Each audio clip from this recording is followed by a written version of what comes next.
এর কোরবানির সময় যখন গরু জবাই করো, একটা গরুর সামনে ছুরি দেখাইও না, নিষেধ, গরু কষ্ট পাবে। এক গরুর সামনে আর একটা গরুরে জবাই করবা না, গরু কষ্ট পাবে।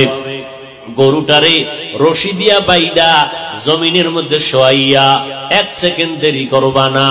কিন্তু আমাদের সমাজের মানুষেরা কোরবানির সময় গরুটারে হাতে পায়ে বান্ধিয়া মাটির মধ্যে শোয়াইয়া এরপরে বিশাল চিঠি পড়ে, অমুকের মাইয়া, অমুকের ভোলা, এইরকম 7 নাম 13 বাড়ির নাম নিয়া গোষ্ঠী শুদ্ধা নাম পড়ে। অমুক একজনের নাম আব্দুর রহমান, নাম পড়ল, বাবার নাম, মায়ের নাম, ওয়ার্ড, এরপরে থানা, এরপরে জেলা। কিও এত নাম কেন? আমার এই নামে তো অমুক জেলায় আরো থাকতে পারে।